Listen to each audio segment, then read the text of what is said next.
Hey guys, picture this. You're sitting at a medieval Christmas table. There's a whole roasted peacock in front of you, feathers and all. A pie just cracked open, and live birds flew out. Your neighbors are eating with their hands because forks haven't been invented yet. And that jellied eel? Yeah, that's dessert. Tonight we're going back to when Christmas dinner could literally kill you.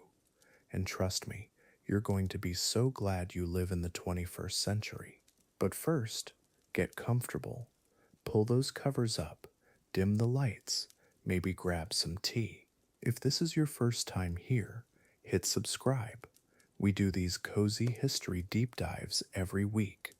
And drop a comment telling me where you're listening from and what time it is there. I love seeing how we're all scattered across the world, but somehow ending up in the same medieval feast hall together. Ready?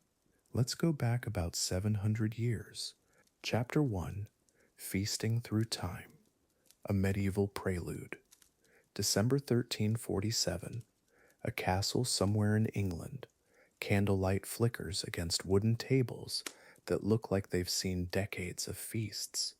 The air smells like roasted meat and wood smoke. But here's what's wild. This isn't just dinner. This is theater, performance art. A 12-hour marathon of excess that'll make modern Christmas dinners look like light snacks.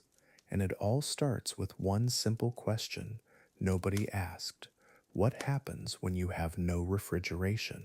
See, Christmas in medieval times wasn't about one day. It was 12-tide, 12 days of eating everything before it rotted. Because when you slaughter livestock in November, you better have a plan.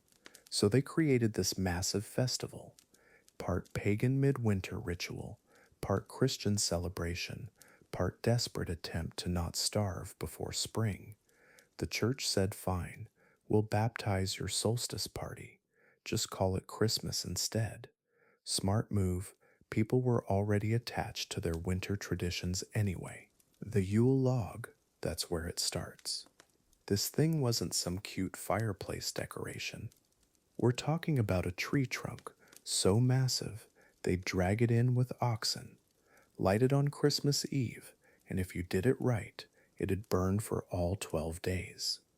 The ash was sacred. They'd save it, spread it in the fields for luck. But here's the thing, that log was just the opening act, because medieval people didn't mess around when it came to showing off. Tables groaning under the weight, literally groaning. They'd pile on so much food the wood would creak, roasted swans with their necks curved like they were still swimming, whole boars with apples in their mouths, towers of meat pies stacked higher than a person, and the centerpiece, a peacock, roasted but then dressed back up in its own feathers and tail, dead, but somehow more magnificent than when it was alive. Medieval Instagram would have broken. But wait, there's more. They'd bake live birds into pies. Not kidding. 4 and 20 blackbirds, except real. The crust would crack open mid-meal, and suddenly your dinner table's full of confused, angry birds flying around the great hall. Servants would chase them with nets while everyone laughed. It was chaos. Expensive, ridiculous chaos. And somehow that was the point. The messier and more over the top, the better the party. No forks yet. Everyone's eating with daggers and their hands, sharing cups, wiping greasy fingers on the tablecloth, which was expected. Good table manners meant not stabbing your neighbor when you reached for the salt. The salt, by the way, was worth more than some people's houses. They'd carve elaborate containers for it, position it like jewelry. Your seat at the table literally depended on your relationship to the salt. Above the salt, you matter. Below it, you're peasant adjacent. The wassail bowl comes out around midnight. This massive wooden cup filled with hot cider, ale, eggs, cream, sugar, and enough spices to drug a horse. They'd float roasted apples on top, Pass it around the table. Everyone takes a sip, makes a toast, weighs hail, be well, ancient words, pagan words, but nobody cared about religious purity when there was alcohol involved. Plus, the wassail was supposed to ensure next year's apple harvest, insurance policy, and party drink. Then the caroling starts, but not the gentle church hymns you're thinking of. Medieval carols were drinking songs, rowdy, slightly inappropriate folk tunes about everything from the birth of Jesus to why your neighbor's wife has been acting strange lately. Groups of drunk villagers stumbling through the snow, banging on doors, demanding food and ale in exchange for questionable musical performances. Community bonding through organized harassment. And somehow it worked. The sensory overload was intentional. Smoke from dozens of candles, the crack and hiss of that enormous Yule log, cinnamon and nutmeg, and cloves thick enough to taste in the air. Dogs fighting over scraps under the tables. Minstrels playing lutes in one corner, while someone tells increasingly drunk stories in another. Your ears ringing, your stomach stretched tight, your eyes watering from the smoke. Medieval entertainment was full contact. But here's what gets me. They knew it was temporary. The feast was this bright, ridiculous explosion in the middle of the darkest season. January was coming. Cold, hungry January. Maybe some of them wouldn't make it to next Christmas. So they crammed all the joy and excess and community they could into these 12 days, like they were storing up happiness for the hard months ahead. And maybe that's not such a bad philosophy. The jellied eels deserve their own moment here. Picture this, eels boiled in their own juices until everything turns into this gray gelatinous mass. Served cold, in aspic, they thought this was fancy, delicate, a refined palate cleanser between courses of roasted whatever. Medieval fine dining. Your great-great-great-grandmother probably ate this and smiled. Evolution really is amazing when you think about how far our taste buds have traveled. Food poisoning was just Tuesday. Nobody connected the dots between meat sitting at room temperature for hours and the mysterious stomach ailments that followed every feast. They blamed it on bad air, or moral failings, or too much excitement. So they dosed themselves with wine and herbs and hoped for the best. Medieval medicine was basically throwing spices at problems and praying. Sometimes it worked, often it didn't, but the feasts continued anyway. As the night wore down, snow would start muffling the sounds outside the great hall, the Yule log settling deeper into its bed of coals. Conversations getting softer, more philosophical. Someone would start talking about Christmases past, the dead family members who used to sit at the same table, the cycles of feast and famine that shaped their whole world. These people lived so close to death that celebration felt sacred. Every good meal might be your last. And that's where our story begins. In that candlelit hall with those ridiculous peacock centerpieces and the wassail bowl making its rounds. Because what they created, this beautiful, chaotic, slightly dangerous tradition of Christmas feasting, it grew into something that spread across centuries, changed and adapted, but never lost that essential spirit. The idea that sometimes you need to gather everyone you love and eat too much together. More on that coming up. Chapter 2, Birds of a Spreading Feast. Picture this, the great hall lit by hundreds of candles, and at the head table, a peacock. Not just any peacock. This bird's been roasted, then carefully redressed in its own feathers, tail fanned out in full display, golden beak gleaming, eyes replaced with precious stones. It looks alive, magnificent, untouchable, the ultimate flex of medieval wealth. The peacock wasn't meant to be eaten by just anyone. Oh no, this was for the highest nobility, the lord of the manor, maybe a visiting bishop.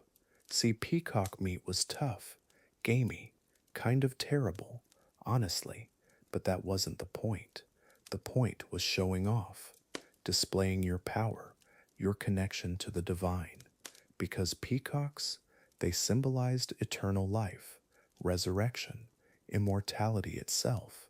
But the peacock wasn't alone up there. Oh, the medieval feast was all about birds. Everywhere you looked, feathers and beaks and wings. Swans with their necks curved gracefully, herons standing tall, cranes, bitterns, even little songbirds arranged in neat rows, each one representing something: status, wealth, access to the finest hunting grounds, the ability to catch creatures others could only dream of tasting. Now listen, can you hear it? The sound of knives hitting bone, the scrape of metal against wood, servants carving through crispy skin, steam rising from hot meat, and the smells, oh, the smells. Exotic spices from distant lands, cinnamon, nutmeg, cloves, black pepper worth more than gold, all of it mixing together in the warm air, creating this intoxicating cloud of wealth and flavor. But here's where things get really wild. The medieval cooks, they had this obsession, this need to show off their skills in the most ridiculous ways possible. And they invented something called angustration. Never heard of it? Think of it as, well, the great great grandfather of the turducken, except way more extreme, way more elaborate, and honestly, way more insane. Angustration was simple in concept, completely bonkers in execution. You take a small bird, stuff it inside a bigger bird, stuff that inside an even bigger bird, and so on, until you've got this massive thing, this tower of meat and bones and stuffing, a single dish that could feed 20 people or kill them all, depending on how well it was cooked. Picture the preparation. In the kitchen before dawn, cooks working by flickering candlelight. First, they'd bone out each bird, carefully, preserving the skin. Then the stuffing begins: a quail inside a partridge, the partridge inside a pheasant, the pheasant inside a goose, the goose inside a swan, each layer seasoned with different spices, different herbs, creating this complex puzzle of flavors. Swans were particularly prized, not just for their size, but for their symbolism: pure, elegant, sacred even. The church claimed swans belonged to God, so serving one meant you had serious connections, serious power. The preparation was elaborate too. They'd often stuff the swan with smaller birds, fruits, nuts, then roast it slowly for hours until the skin was golden and crackling. But wait until you hear about the live bird pie. This was theater, pure spectacle. The cooks would bake an enormous pie crust, beautiful, decorated, impressive. But here's the thing: there was no filling, no meat inside.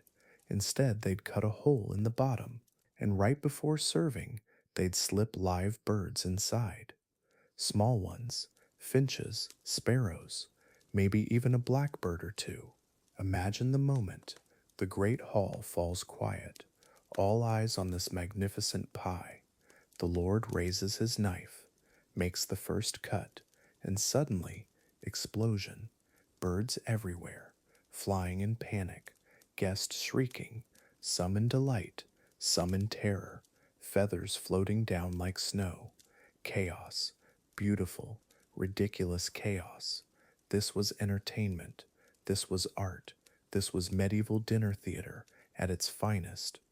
The surprise was everything: the gasps, the laughter, the sheer absurdity of it all. Nobles ducking as birds swooped overhead, ladies hiding behind their sleeves, men trying to look dignified while a sparrow landed in their soup, and somewhere a cook in the kitchen, smiling, knowing he'd just created a moment, a memory, something people would talk about for years to come. Now think about this from our modern perspective.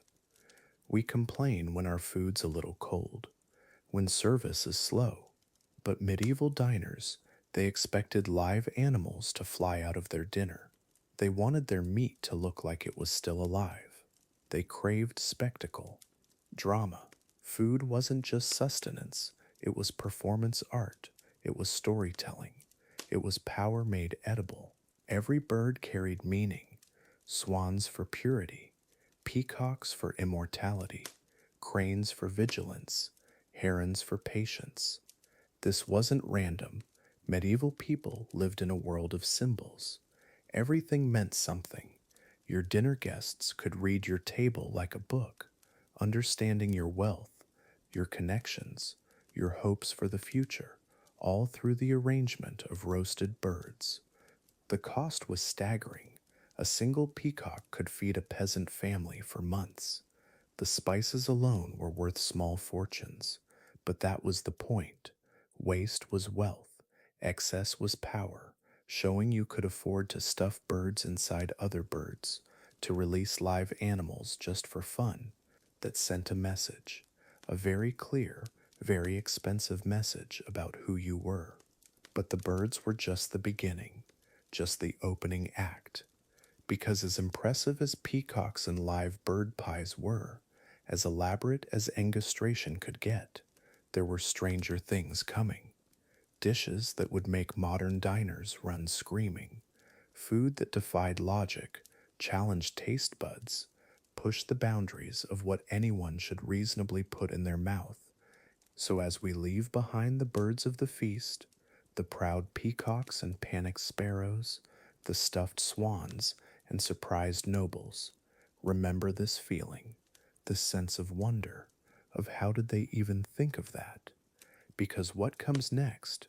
Well, what comes next makes live bird pies look absolutely normal, makes angustration seem almost reasonable.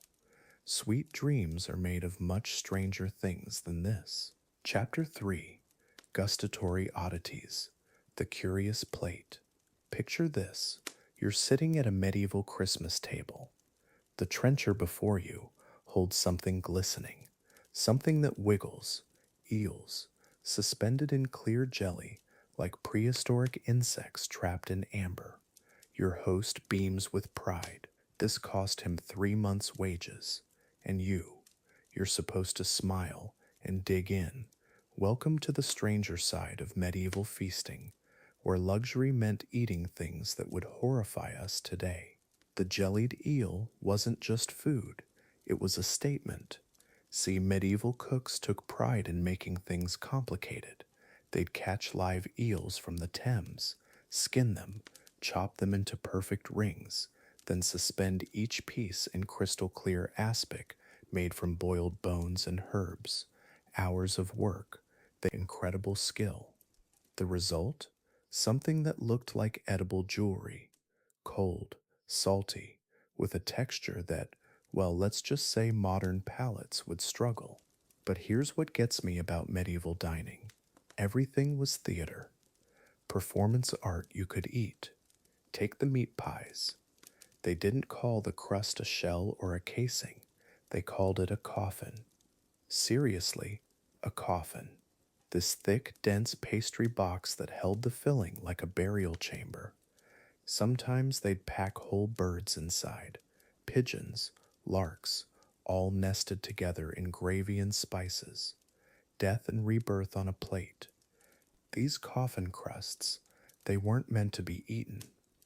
Too thick, too tough. They were basically edible serving dishes. You'd crack them open at the table like treasure chests. Steam would pour out. The aroma would fill the hall. Then you'd dig out the meat with your knife and fingers.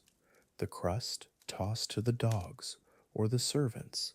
Food had hierarchy, even the container. Sweet and savory lived together back then, not separate courses like we do now. Your Christmas dinner might feature roasted swan, glazed with honey, sitting right next to pickled herring. Next to that, candied violets, then smoked eel, then gingerbread, then more fish, then fruit paste. Your palate never knew what was coming next. Salt, sugar, smoke, flowers, all fighting for attention on the same trencher. Imagine trying to enjoy that meal. No forks, remember? Just your knife and your hands. And everything's mixed together.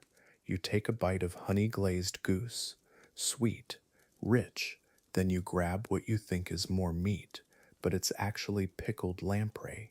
Sour, salty, completely different. Your brain can't keep up, but somehow this chaos worked. People loved it, craved it. The shared plates. That's where the real magic happened. See? You didn't get your own dinner. You shared a trencher with the person next to you, usually someone of equal social rank. You'd reach for the same piece of meat, laugh when your hands touched, pass the best bits to your companion. Food became conversation, became connection, became a way of showing respect, affection, even flirtation. Picture the hall now, dozens of people sharing food this way. The sound of knives scraping wood, fingers sticky with grease and honey, laughter bubbling up between courses. Someone's telling a story about last year's feast. Someone else is debating whether the swan tastes better than the peacock. The lyre player in the corner, gentle melodies weaving through the chatter. This isn't just dinner, it's community. But abundance was the real goal. Not just having enough food, having too much, way too much. Tables groaning under the weight of dozens of dishes, whole roasted animals with their heads still attached. Pies so big they needed two people to carry them, fish swimming in lakes of sauce. This wasn't about nutrition. This was about showing off, about proving you could waste food in magnificent style. The boasting never stopped.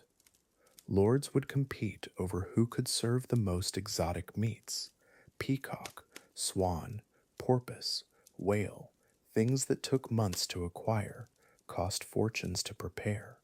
Tasted? Well, probably pretty awful. But that wasn't the point.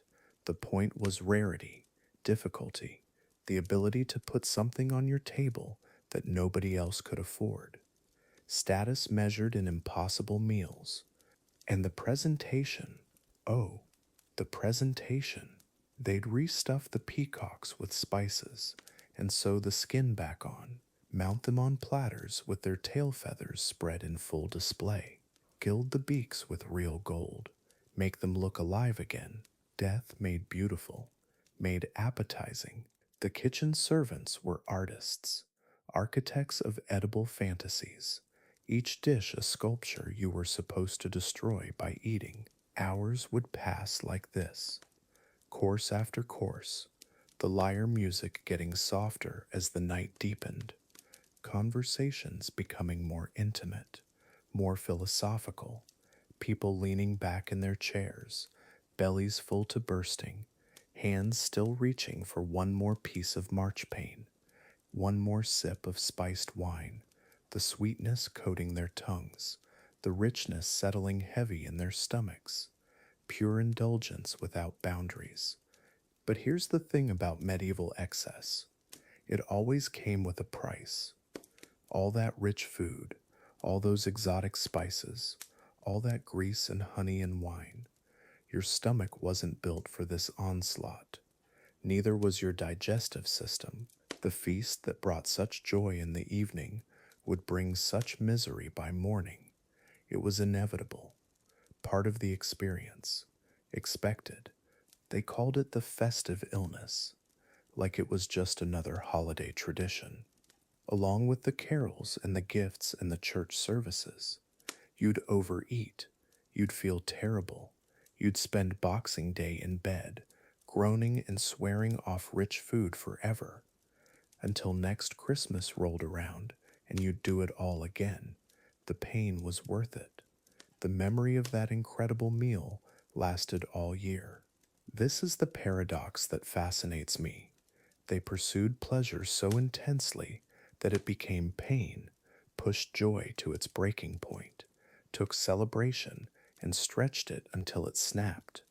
Not by accident, on purpose. They believed that true happiness required suffering, that real feast demanded famine, that the sweetest moments were the ones that hurt a little bit afterward. Afterward. So, when morning came, when the hall was quiet and the trenchers scraped clean, when bodies ached from too much indulgence and stomachs churned with regret, what did medieval people think was happening to them? How did they explain this inevitable aftermath? What did their doctors tell them? What remedies did they reach for? That's where our story turns next, into the strange world of medieval medicine. Chapter 4: The Humoral Body, Balance and Imbalance. Picture this: you've just survived a medieval Christmas feast, roasted swan, spiced wine, those horrifying meat pies. Your stomach's churning, your head pounds. But here's the thing: medieval doctors wouldn't blame the rotten meat or dodgy ale. No, they'd blame your humors, four mystical fluids flowing through your body: blood, phlegm, yellow bile, black bile, and brother, yours were definitely out of whack. This whole system came from a Greek guy named Galen, died around 200 AD, but his ideas stuck around for over 1,000 years. Think about that. Longer than Christianity had been spreading. Medieval doctors swore by this stuff. Every sickness, every ache, every weird mood swing, all came down to these four fluids sloshing around inside you like some kind of internal soup gone wrong. Each humor had its own personality. Blood made you cheerful, energetic, sanguine. Too much? You'd be laughing at funeral processions. Phlegm kept you calm, maybe a little sluggish. Yellow bile brought anger, ambition. Black bile? That was the dangerous one. Depression, melancholy, those long dark nights of the soul. Medieval folks believed you could actually see these humors in your spit, your urine, your, well, everything that came out of you. But here's where it gets wild. Every single food had its own humoral signature: hot, cold, wet, dry. Not temperature hot, we're talking mystical qualities here. Beef was hot and dry, fish was cold and wet, wine hot and wet, bread was complicated, depends on the grain, the age, how it was baked. Medieval doctors had charts for this stuff, literal prescription menus. So imagine you're a medieval physician. Lord Whoever staggers into your chamber after Christmas dinner. He's sweating, nauseous, seeing double. Modern diagnosis? Food poisoning. Medieval diagnosis? Clearly too much hot, wet food has inflamed his blood. The solution isn't medicine, it's dietary balance. Cold, dry foods to counteract the excess heat and moisture. Maybe some lettuce. Definitely no more wine, at least for a few days. The wealthy had humoral consultants. Seriously, doctors who'd plan entire meals around balancing your personal humoral constitution. Born under a fire sign? You're naturally hot and dry.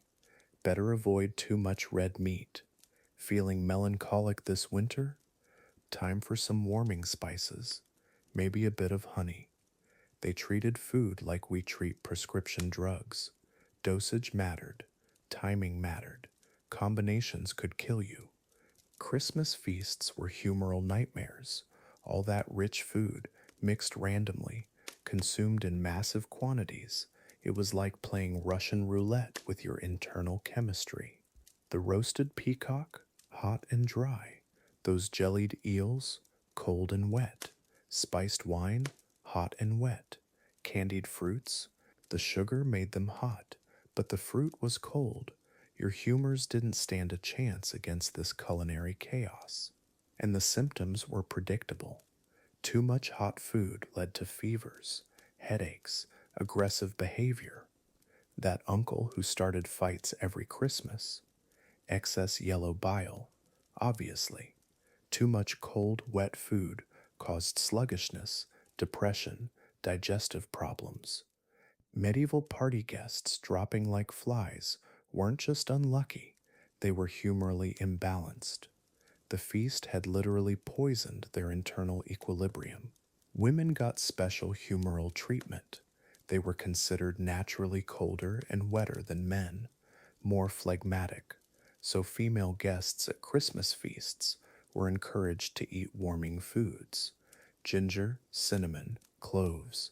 Men, being naturally hotter, should stick to cooling foods lettuce, cucumber, fish. But nobody followed these rules during celebrations. Social pressure trumped medical advice. Nobody wants to be the guy eating salad at a banquet. Age played a huge role too. Children were naturally hot and wet. Old people, cold and dry. Young adults were supposed to be perfectly balanced, but puberty messed that up. Teenagers were basically walking humoral disasters. Hot, wet, unpredictable. Medieval parents probably blamed every mood swing on humoral imbalance. Stop being so sanguine. Margaret, eat some fish. Imagine that conversation at the dinner table. Seasons affected your humors too. Spring was naturally hot and wet. Blood season. Summer brought yellow bile. Autumn was cold and dry, perfect for black bile and melancholy. Winter, cold and wet phlegm time. So Christmas feasts happened during phlegm season. Everyone was already sluggish, congested, fighting off winter depression. Then they'd gorge themselves on hot, rich food. The humoral math was absolutely brutal. The morning after a medieval Christmas feast looked like a medical emergency.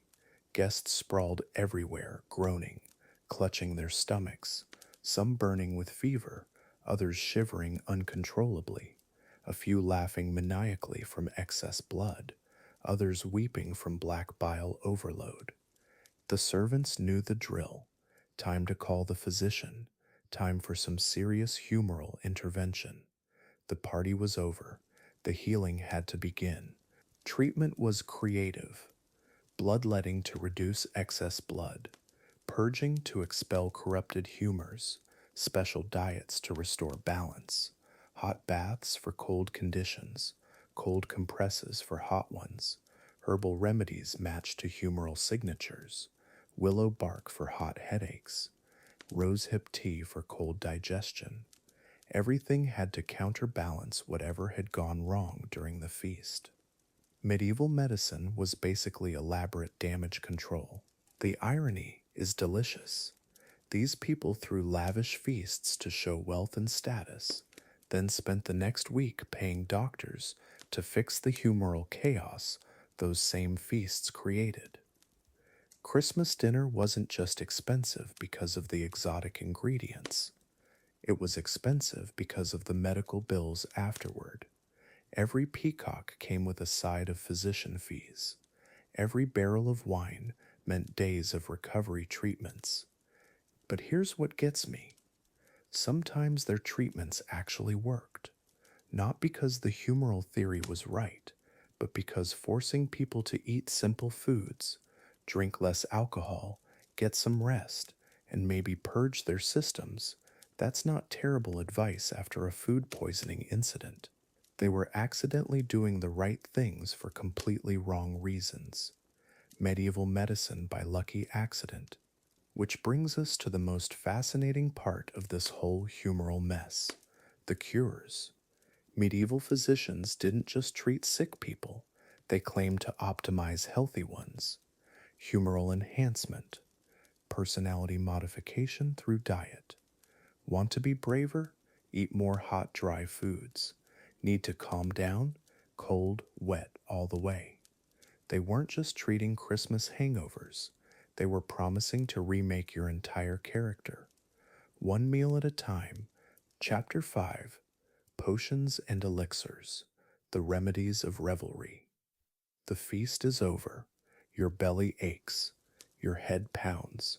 Welcome to medieval Christmas morning, where the cure might be worse than the gluttony. Because when you've stuffed yourself with peacock and jellied eels, when you've drunk ale until dawn, someone's got to fix what you've broken. And in 1400, that someone had some very interesting ideas about healing. Picture this: you're sprawled on straw, groaning. Your stomach feels like it's been kicked by a horse. The village physician arrives, carrying a leather bag that clanks ominously. Inside, copper bowls, sharp little knives, dried herbs that smell like death. This is medicine, medieval style, where every cure starts with the same basic question: how much blood can we drain without killing you? Willow bark tea. That's where it begins. The gentle remedy. Peel the bark, steep it in hot water, sip it slowly. Your grandmother knew this one, her grandmother too. Generations of women whispering the recipe: willow bark for headaches, for fever, for that sick feeling after too much rich food. It actually works. Modern aspirin comes from the same compounds, but that's too simple for a real physician. Real physicians believe in balance. The four humors: blood, yellow bile, black bile, phlegm. Eat too much and your humors get corrupted. Blood becomes thick and sluggish.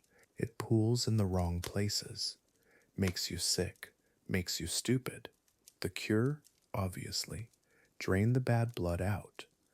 Let it flow into copper bowls until your face goes white. Then you'll feel better. Somehow, the bloodletting kit unfolds like a jeweler's tools. Small curved knives called fleams, each one designed for a different vein: wrist, elbow, temple, behind the ear. The physician chooses carefully, feels for your pulse, checks the color of your tongue, then the blade slides in. Quick and clean, blood drips into the bowl, drop by drop by drop, until he decides you've had enough. Leeches for the squeamish, fat black creatures that attach to your skin and drink their fill. They're actually cleaner than the knives, less risk of infection, plus they know when to stop, unlike the physician who might get carried away. You can feel them swelling against your skin. Gross? Yeah, but in a world without antibiotics, sometimes gross is safer than sharp. For stomach troubles, they have other ideas. Wormwood mixed with honey. Bitter as sin, but it settles the gut. Peppermint, if they can find it. Expensive, imported, worth more than silver. Or the cheaper option: chew on charcoal. Burns your tongue, but absorbs the poison in your belly. Medieval logic: if it tastes awful, it must be working. The physician's bag holds stranger things. Powdered unicorn horn, which is really just ground narwhal tusk, costs a fortune. Supposedly cures everything from headaches to heartbreak. Bezoar stones from goat stomachs. They think these neutralize poison. And mercury, sweet, silvery mercury that slides around in glass vials. They have no idea it's slowly killing everyone who touches it. Listen, can you hear it? That soft hissing from the fireplace, broth boiling in an iron pot, chicken bones and barley, maybe some cabbage if they're lucky. This is the real medicine. Simple food for a tortured stomach. No exotic powders or magical stones. Just warmth and salt and something your body can actually digest. The wise women know this. The physicians, they're still learning. Clanging metal breaks the quiet. The physician sharpening his tools on a whetstone. Scrape, scrape, scrape. Each blade needs to be perfect. Dull knives tear flesh instead of slicing it clean. More pain, more bleeding, more chance of infection. He takes pride in his work. These aren't butcher's tools, they're instruments of healing. At least that's what he tells himself. The strangest cures come from the monastery. Monks who spend their days copying ancient texts, Roman remedies, Arabic wisdom, Greek theories about how bodies work. They mix prayers with prescriptions, holy water with healing herbs. Maybe faith helps. Maybe it's just the quiet, the rest, the simple food. Sometimes healing happens despite the medicine, not because of it. Recovery takes days. You lie in the dim chamber, listening to footsteps on stone floors, voices murmuring in the next room, the fire crackling. Your body slowly remembers how to feel normal again, not because of the bloodletting or the powdered horn, but because feast day is over, because you're finally giving your poor stomach a rest. Outside the windows, December arrives quietly. The first snow of winter, soft flakes drifting past the glass. Silent, peaceful, like nature offering its own kind of medicine. The cold slows everything down, makes the world quiet. Even your heartbeat seems to match the rhythm of falling snow, gentle, steady, healing in its own way. Snow covers the courtyard where yesterday's feast scraps were scattered, bones picked clean by dogs and ravens, crumbs frozen in the dirt, all evidence of gluttony, hidden under white, clean slate, fresh start. Maybe that's what winter is really for, covering up our excesses, giving us time to rest, to recover, to prepare for the next celebration. The physician packs his tools, blood-stained bowls wrapped in leather, fleams nested in felt-lined boxes. Another patient cured, or at least another patient who didn't die. That counts as success in medieval medicine. He'll move on to the next house, the next feast-sick family. The same remedies, the same gentle brutality, the same hope that somehow this helps. Dawn breaks pale and cold through frost-covered windows. The fever is gone, the stomach has settled. Whether from willow bark or bloodletting, or simply time, you feel human again. The remedies of revelry have done their work. Now comes the hardest part of medieval recovery, promising yourself you'll never eat that much again. Until next Christmas. Chapter 6. 'Twas the morning after. Pale winter light creeps through the tall windows of the great hall. Everything's still, quiet, the kind of quiet that follows a storm, except this storm was a medieval Christmas feast. Golden sunbeams catch the dust motes floating above tables, still heavy with the wreckage of last night's celebration. Pewter goblets knocked over, candle wax pooled on wood, the sweet, heavy smell of spiced wine and roasted meat still hanging in the cold morning air. Look at this mess. Trenchers of bread soaked through with grease and gravy, bones scattered like people just threw them over their shoulders. Which they did. That was normal back then. Apple cores, nutshells, bits of pastry ground into the rushes covering the floor. Silver platters still holding the skeletal remains of what used to be a swan, its neck curved in that elegant way, even in death, even picked clean. The servants are already moving, quiet as shadows. They've been up since before dawn, because someone has to clean this up. Watch them work around the sleeping bodies. Yeah, some guests never made it to their beds. Lord Geoffrey there slumped over the high table, his velvet doublet stained with wine. Lady Margaret curled up in the window alcove, using her silk sleeve as a pillow. The servants step carefully, respectfully. They've seen this before. The ones who did make it to bed are starting to stir. You can hear it groaning from the upper chambers. Shuffling feet, someone retching. Medieval hangovers were no joke. That spiced wine packed a punch, and when you're drinking from dawn to midnight. Well, plus they had no idea about food safety. That peacock might have been sitting out for hours before they ate it. Food poisoning was just part of the Christmas experience.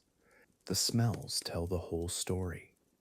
Sweet and sour mixed together, honey from the marchpane still sticky on serving boards, vinegar from pickled vegetables that nobody really touched, the metallic scent of blood from all that roasted meat, and underneath it all, that stale human smell of too many people in one room for too long. Unwashed bodies, wool clothing that's absorbed every bit of smoke and grease and sweat. Here comes the head cook, William. He's surveying the damage with the same expression a general might use looking at a battlefield. His kitchen boys trail behind him, yawning, already reaching for the pewter plates. Careful with the silver, he mutters, because even in this mess, even the morning after, everything has value. Every spoon, every goblet. The lord of the manor will want an accounting of what's broken, what's lost, what can be salvaged. Lady Eleanor finally appears at the top of the stairs, moving slow, one hand on the stone wall for balance. Her silk gown from last night is wrinkled beyond repair, and her elaborate headdress nowhere to be found. She looks around the great hall and winces, not just from the mess, but from the light. Those tall windows that seemed so elegant last night. Pure torture when you've got wine pounding behind your eyeballs. Think about what they ate last night. Pounds of meat, rich, fatty, heavily spiced food that your stomach isn't used to. No vegetables except maybe some pickled cabbage. And the sugar. Oh, the sugar. Those subtleties, those elaborate desserts made with honey and spices. Your body goes into shock. Medieval people normally ate simple food bread, porridge, a little ale. Christmas was sensory overload, and now they're paying for it. The cleanup is methodical, almost ritualistic. First, the leftover food.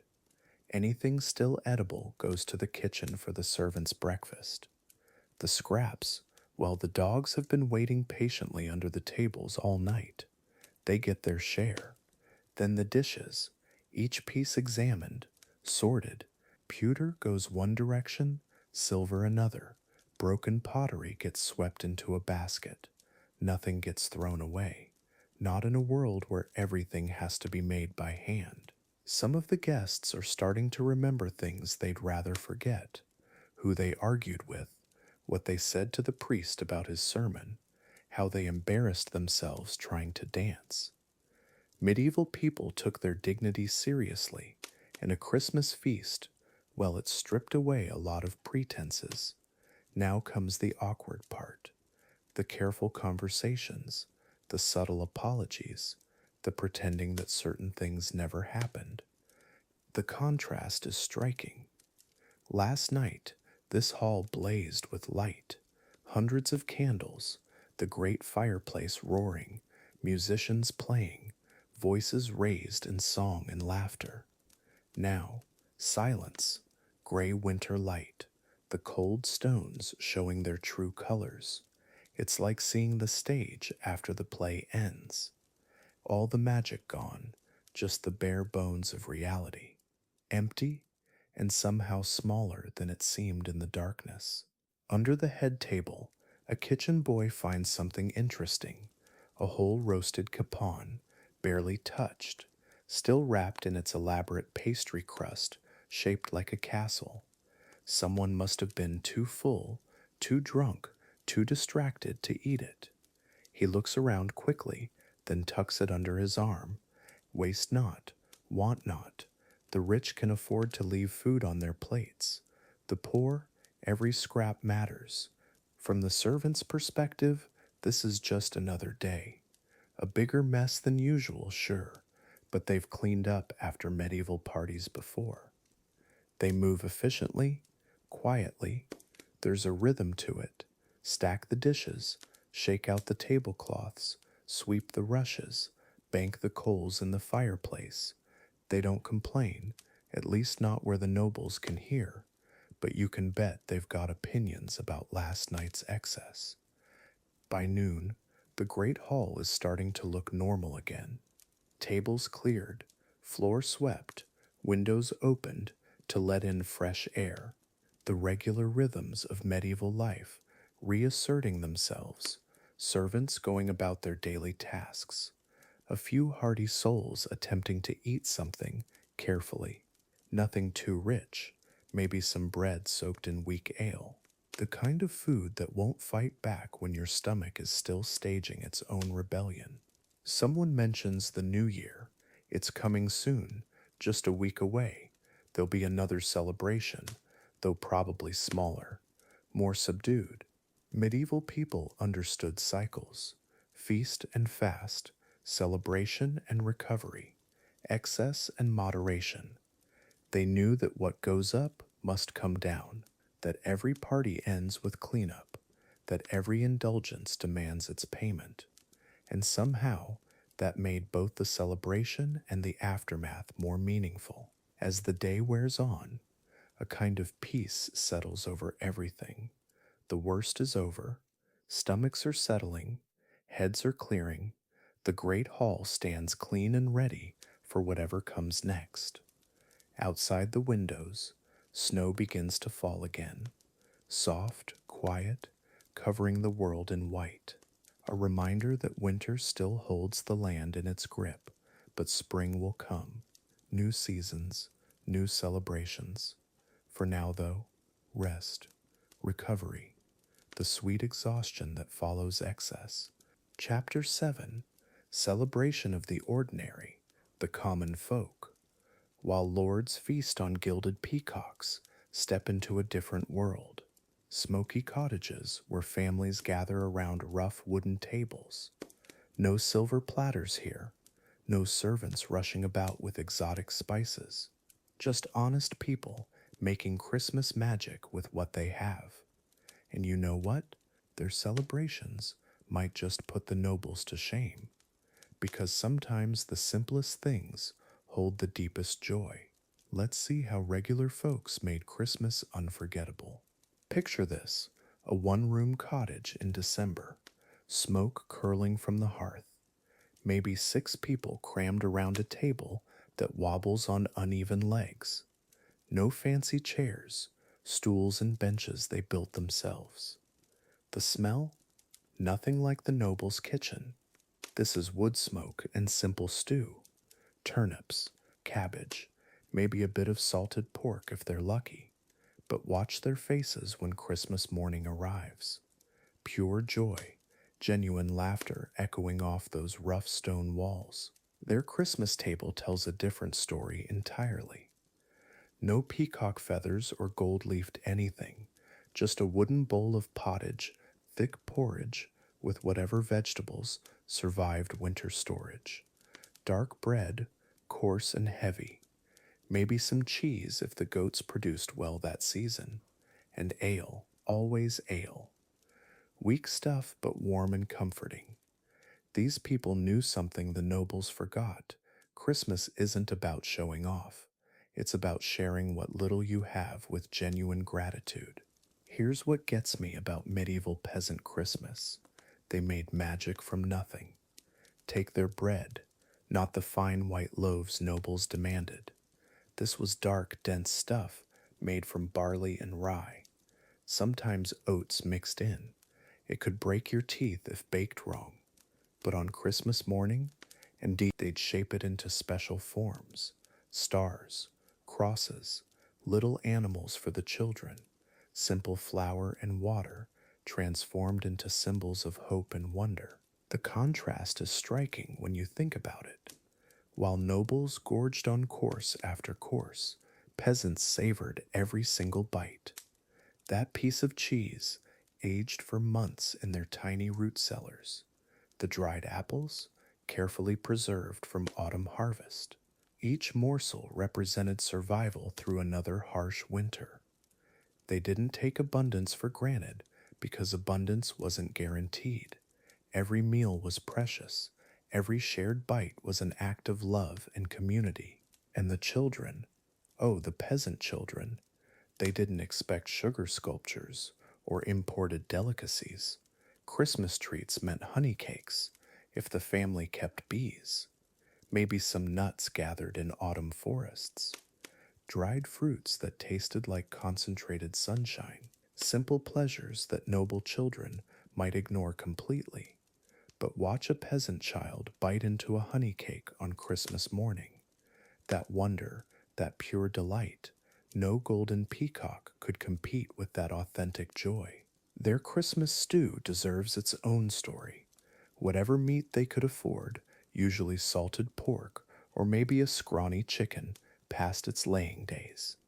Vegetables from the root cellar, carrots, onions, turnips, all simmered together in one big pot over the fire. Hours of slow cooking filled the cottage with warmth and anticipation.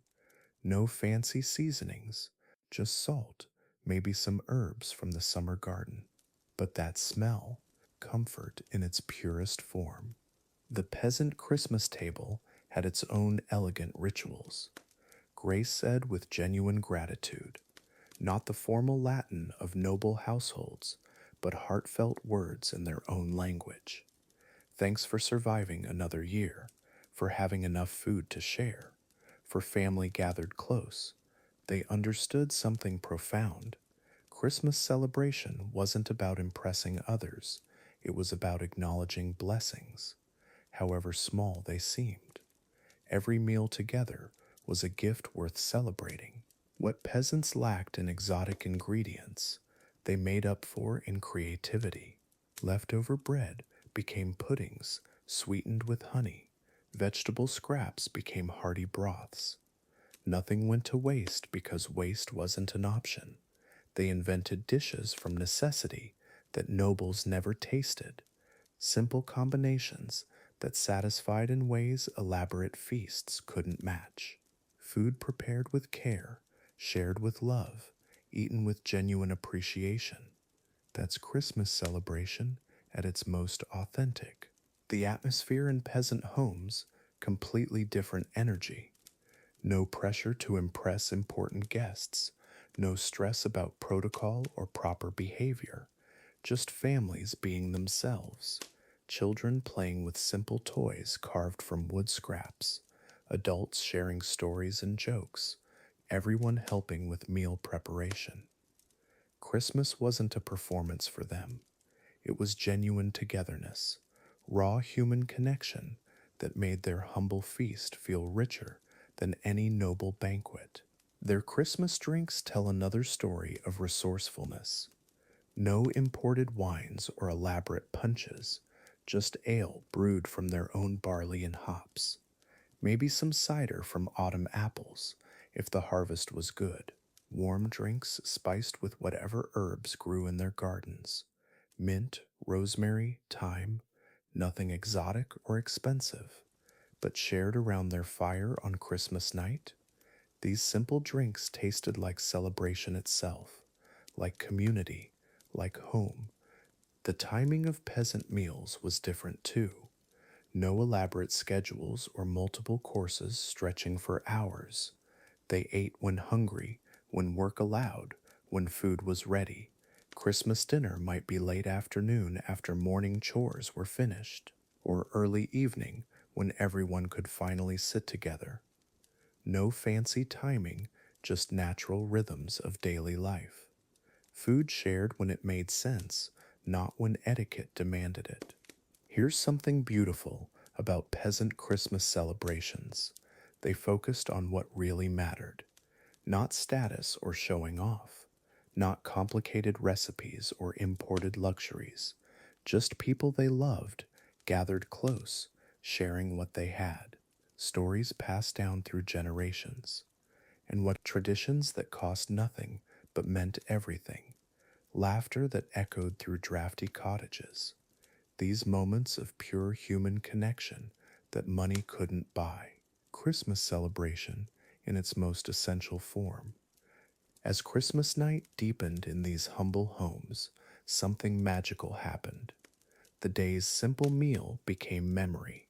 Children fell asleep on parents' laps, bellies full of honest food and hearts full of love. Adults lingered around dying fires, talking quietly about the year passing, about hopes for what's coming. No grand speeches or formal toasts, just quiet reflection on another year survived, another Christmas celebrated, another reason to keep going. The year was ending for rich and poor alike, but peasants felt it differently. No accounting of vast wealth or political achievements, just personal measures of success. Children who stayed healthy, harvests that lasted through winter, relationships that grew stronger. As they banked their fires and prepared for bed on Christmas night, they carried satisfaction nobles rarely felt, the deep contentment of people who knew exactly what mattered most. And so Christmas passed in cottage and castle alike. Different foods, different settings, but the same human need for connection and celebration. The noble's peacock and the peasant's stew both served the same purpose, bringing people together at year's end, marking time, making memory. As we leave these medieval Christmas tables behind, remember this: the most authentic celebrations happen when we stop worrying about impression and focus on what's real. Sweet Dreams, Chapter 8, 12th Night, The Closing Carnival. January 5th, the last gasp of Christmas magic. All across medieval Europe, tonight's the night when everything gets turned upside down. Lords serve servants. Servants crown themselves kings for a night. Bonfires crackle on every hill. Dancing spills into the streets. It's carnival season, and it's about to get wonderfully, wildly chaotic. This is Christmas saying goodbye. And what a goodbye it is. Picture this: 12 days of Christmas feasting behind you. Your stomach's probably done with goose and mince pies. Your purse is definitely lighter from gift giving. But instead of collapsing into winter hibernation, medieval folk are throwing one last party, the biggest party, 12th night. When the Christmas season doesn't just end, it explodes into carnival madness before quietly slipping away into the ordinary days ahead. The church bells ring out at dusk. Different tonight, more urgent, more playful. That's your signal. Time to gather, time to light the fires. Every village, every town square, every crossroads, someone's building a bonfire. The smell of wood smoke drifts through the cold January air. You can hear it starting already. Voices calling, laughter echoing off stone walls, music floating from somewhere you can't quite place yet. The first thing that hits you? The sound. Not just voices or music, but this low, constant hum of celebration. Hundreds of conversations layering over each other. Fiddles and flutes weaving melodies through the crowd. Feet shuffling and stomping on cobblestones. Somewhere, someone's beating a drum. The rhythm gets into your bones, makes you want to move, makes you forget you're tired from 12 days of Christmas. Here's where it gets interesting. Tonight, normal rules don't apply. That baker who's been kneading your bread all year, tonight he's wearing a crown made of ivy and calling himself the Bean King. The tavern keeper's daughter, she's the queen of misrule, giving orders to her own father. It's topsy-turvy night, the world flipped upside down, and everyone's playing along with huge grins on their faces. The bonfires are really going now, orange flames licking up into the dark sky, sparks shooting up like tiny stars before they fade and fall. The heat feels good on your face, but step back 3 feet and the January cold bites at your shoulders. People are gathered in loose circles around each fire, some singing, some just warming their hands, everyone watching the flames dance. And then the dancing starts. Not formal courtly steps, but wild, spinning, grab your neighbor and swing them around dancing. The Bean King leads a chain of dancers, snaking between the bonfires. 20 people, 30, 50, all holding hands and weaving through the crowd, laughing so hard they can barely keep the rhythm. This is joy without pretense, celebration without ceremony, pure unfiltered fun. Someone starts a Waz sailing song. You know the one, goes house to house. Good luck for the coming year, apple trees and all that. But tonight, it's not about luck or tradition. Tonight, it's about everyone knowing the same words, everyone singing together, voices blending into one voice that carries over the rooftops, makes you feel part of something bigger than yourself. The carnival games are in full swing. Ring toss with horseshoes, wrestling matches in the mud. Someone set up a target for throwing knives, which sounds dangerous, but somehow everyone's still got all their fingers. Kids are running between the adults' legs, playing their own version of every game. Sticky hands from honey cakes, bright eyes reflecting firelight. Food vendors are working the crowd. Hot chestnuts roasted over portable braziers, mulled wine ladled from big copper pots. Someone's making fritters right there in the street, dropping batter into hot oil and serving them up still sizzling. The smell mixes with wood smoke and creates this incredible perfume of celebration.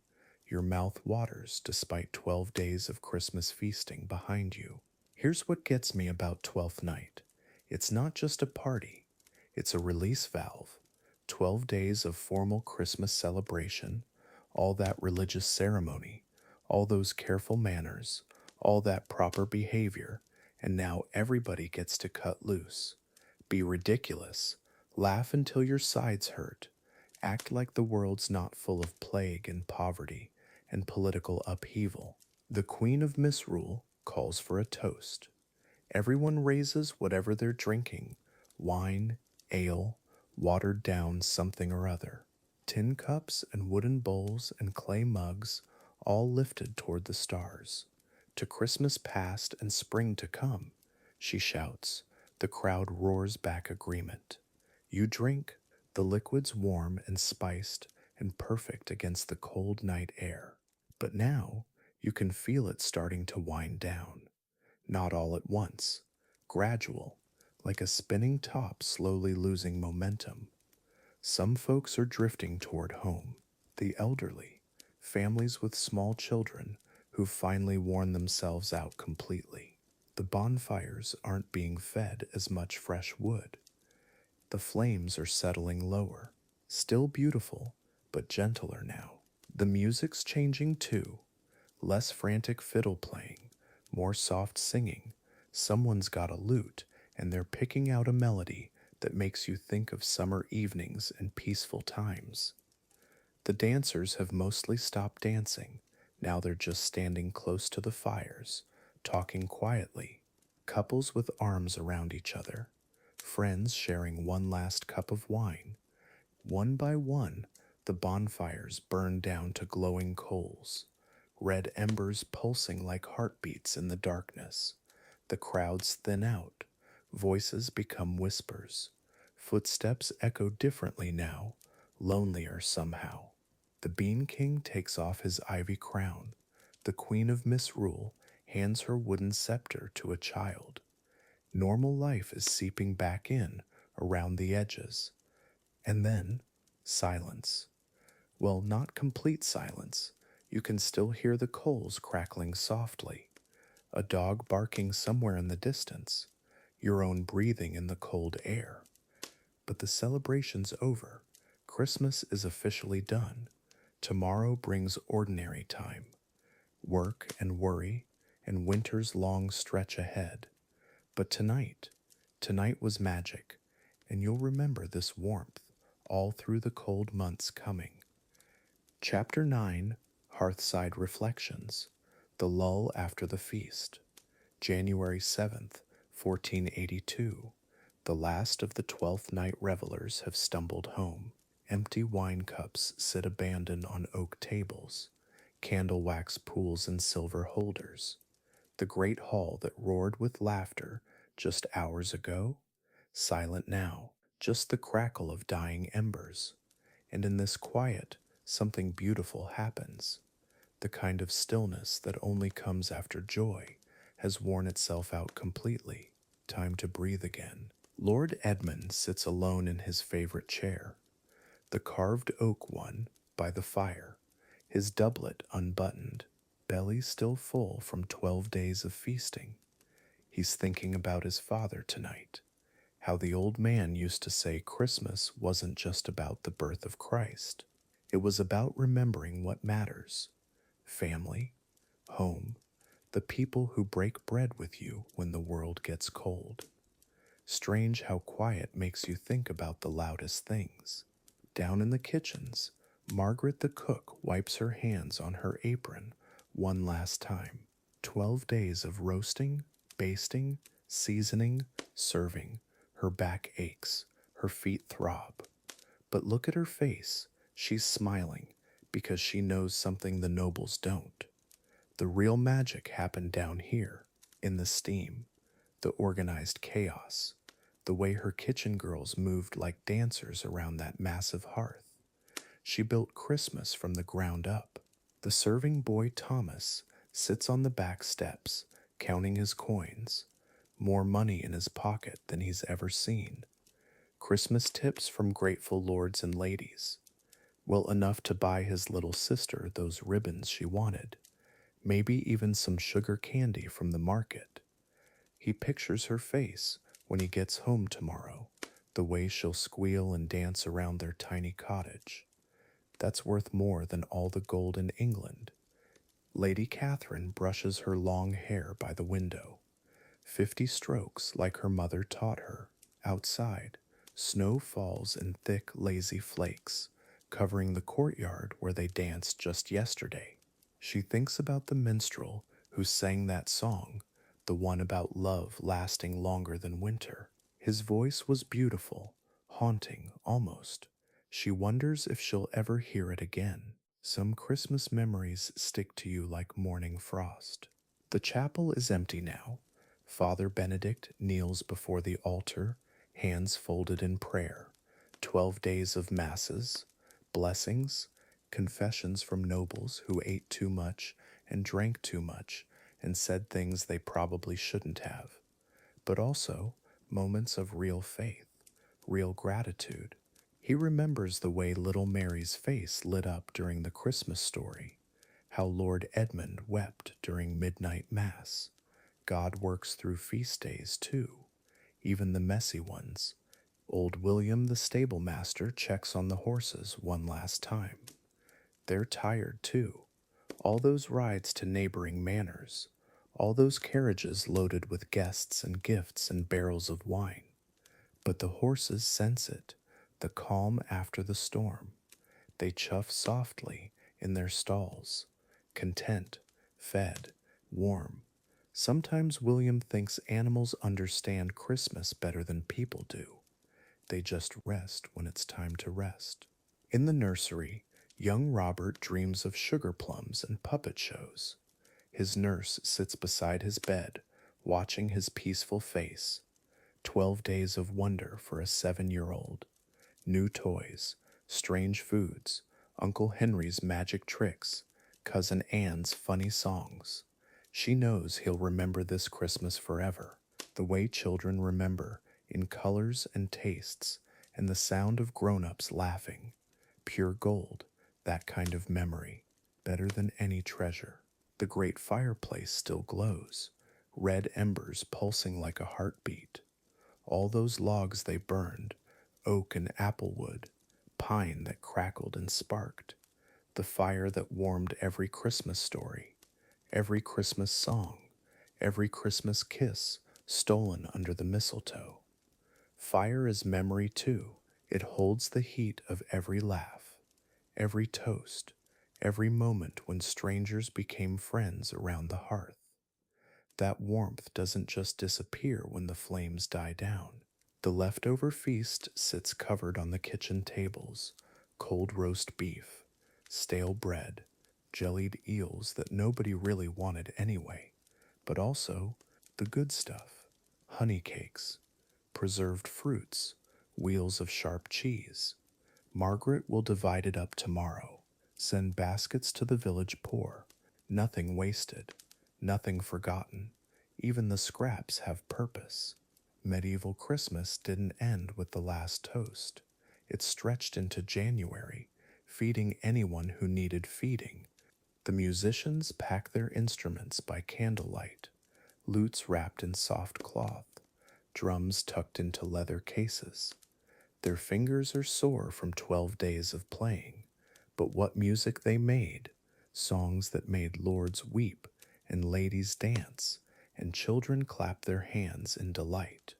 Music that turned a cold stone castle into something magical. They'll carry these melodies to the next manor, the next Christmas, spreading joy like seeds across the frozen countryside. The decorations look tired now. Holly wreaths with brown edges, mistletoe that's lost half its berries, ivy garlands drooping from the ceiling beams. But they did their job. They made January feel like something special, something sacred, something worth celebrating, even when the world outside is dark and cold. Tomorrow they'll be swept away. But tonight they're still beautiful, still holding on to Christmas magic by their fingertips. Snow keeps falling outside, thick and silent, covering the tracks of all those Christmas visitors, erasing the evidence of carriages and horses and dancing feet in the courtyard. By morning, it'll look like nothing happened here at all, just a peaceful medieval manor sleeping under a white blanket. But the people inside, they know better. They know what they shared, what they felt. Snow can cover a lot of things. It can't cover memory. This is what comes after Christmas. Not sadness, exactly. More like satisfaction. The feeling you get after telling a long story, after finishing something beautiful, after sharing something precious with people you care about. Medieval Christmas wasn't just a holiday. It was proof that humans could make light in the darkness, could make warmth in the cold, could make joy out of nothing but food and fire and each other's company. Tomorrow, life goes back to normal. Lord Edmund will deal with taxes and tenant disputes. Margaret will cook simple meals. Thomas will muck out stables. The magic will fade, but not completely. It never does.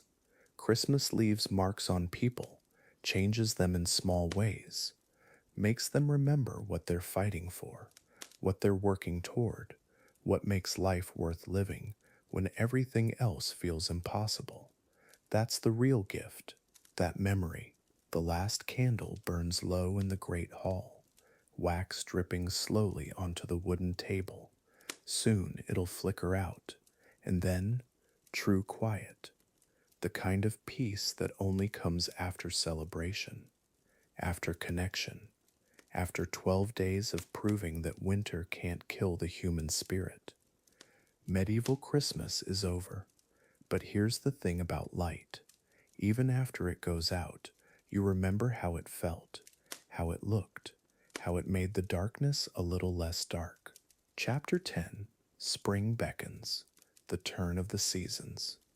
February slips away quietly in these medieval halls. The Christmas feasts are memory now. Bones picked clean, wine casks emptied, the great hearths burning lower each night. But listen, can you feel it?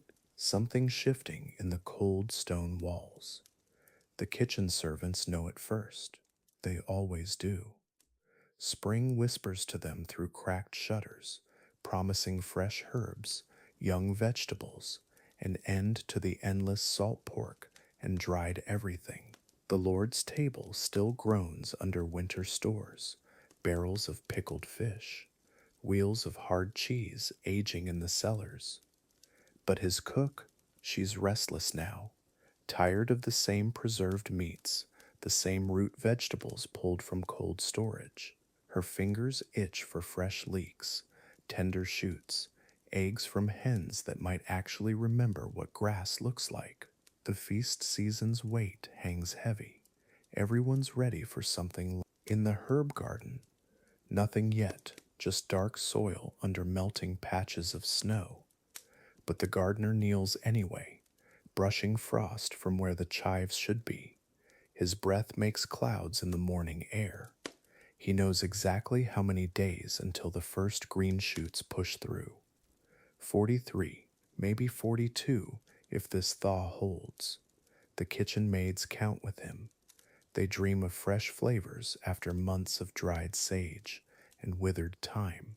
The hens sense it too, strutting around their muddy yard with more purpose now. Their egg production's been pitiful all winter, maybe 3 or 4 eggs a day from 2 dozen birds. But yesterday, 7 eggs. Today, 9. The kitchen boy collects them like treasure. Fresh eggs after months of eating only the preserved ones, packed in lime and salt. The cook cracks one just to watch the yolk run golden. Spring's first gift. The miller notices his grain stores running low. Good problem to have, really. Means they survived another winter without starving, but also means the new harvest can't come soon enough. The wheat ground last October tastes stale now. Flour that once smelled sweet and fresh now carries that dusty old flavor that speaks of too many months in storage. Everyone's tired of bread that remembers better days. Down in the ale cellar, the brewmaster taps another barrel. The Christmas ale is long gone. This stuff, well, it's drinkable. Barely. Made from grain that was already questionable back in autumn. But the hops he's drying for next season, they smell like possibility. Green, bitter, alive, he can almost taste the fresh ale he'll brew come summer. Almost forget the sour stuff everyone's choking down now. The children of the castle press their faces to cold windows, watching for signs, not just of spring, but of food that doesn't come from barrels and boxes. They remember last year's strawberries, wild greens their mothers picked from the forest floor, fish that swam in rivers instead of sitting in brine for months. Their stomachs rumble for flavors winter can't provide. Fresh, clean, alive flavors. The preserved meat hangs in the smokehouse like leather curtains. Still edible, still keeping people fed. But God, everyone's so sick of it. Salt pork for breakfast, salt beef for dinner, dried fish that taste like wood chips. The hunting party rides out more often now, hoping for fresh game, anything that wasn't killed before Christmas and packed in salt. Their mouths water at the thought of meat that bleeds red. Even the Lord grows weary of winter's table. Last night's dinner, jellied eel again, pickled herring, cheese so hard it could break teeth. He remembers summers when his table overflowed with fresh fruits, tender vegetables, fish pulled from rivers that morning. Now he dreams of asparagus, actually dreams about it. Thin green spears, barely cooked, tasting like Earth's first breath after winter's death. Strange dreams for a powerful man. The servants whisper about it in the corridors, how everyone's mood lifts when they spot the first robin, how the kitchen maids hum while they work, anticipating herbs that actually have flavor, how even the surliest grooms smile when they catch the scent of warming earth. Winter food fills bellies, but spring food? Spring food feeds the soul, and their souls are hungry after these long preserved months. The cook studies her recipe scrolls by candlelight, all winter dishes, heavy, rich, designed to use what stores they had. But tucked between the parchments, notes for spring, light broths made with fresh herbs, young vegetables barely touched by heat, fish cooked the day it's caught. Her fingers trace these recipes like love letters. Soon, very soon, the season of fresh food approaches, and she'll be ready. In the village, families ration their remaining stores carefully. The turnips in the root cellar are soft now, starting to sprout. The apples wrinkled and brown. Children gnaw on dried peas and dream of summer berries. But everyone counts the days differently now. Not how much winter remains, but how soon spring arrives, how soon the foraging begins, how soon fresh food returns to their world. The merchant who sold them spices last autumn rides through again, his pack lighter now, prices higher. Cinnamon costs a fortune, pepper's worth more than silver, but he brings news from warmer places, markets filled with fresh fruits, gardens already green, ships carrying exotic foods from distant lands. The castle folk listen to his stories like fairy tales. Somewhere in the world, fresh food exists. Spring will bring it here too. The monastery's bells ring differently somehow, still marking the hours, still calling to prayer. But there's hope in their bronze voices now. Even the monks grow tired of their Lenten fasting, their simple preserved foods.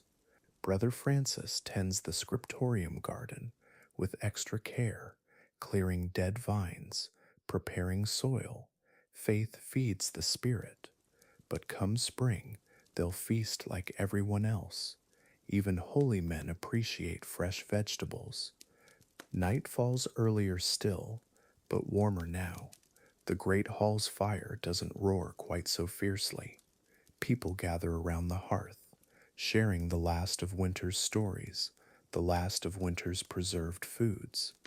But their conversations turn more often to spring now. Plans for planting, hopes for good weather, dreams of meals that taste like life returning to the world. The seasons turn, change comes slowly, then all at once. Soon the ice will break on the ponds. Soon the first green shoots will push through dark soil. Soon the air will smell of growing things instead of wood smoke and old food. The medieval world holds its breath, waiting, stomachs full of preserved winter fare, but hearts hungry for spring's first fresh meal. The wheel turns, seasons change, and somewhere in the distance, growing closer each day, spring beckons with promises of flavor reborn. Chapter 11, Seeds of Changing Times. A new era dawns. Something's shifting. It's subtle at first, like the way winter finally loosens its grip. The 1400s are rolling in, and those wild medieval Christmas feasts, they're starting to feel, well, a little embarrassing. The nobility's getting self-conscious about their giant roasted swans and live birds bursting out of pies. Change is coming to the Christmas table, and it's about time. Picture this. You're at a fancy manor house, maybe 1450 or so. The lord of the house just returned from Italy or France, and he's seen how they eat there. Suddenly his boar's head centerpiece looks primitive. He's watching guests tear meat with their hands, wiping greasy fingers on bread trenchers, and thinking, maybe there's a better way. Maybe we don't need to eat like Vikings anymore. The fork is making its grand entrance. Slowly, very slowly. Most English nobles still think forks are pretentious Italian nonsense, but a few brave souls are trying them out at Christmas dinner. Imagine being the first person at your table to use one, everyone staring, whispering, "Look at Lord William, eating like some continental dandy." But hey, the meat stays cleaner.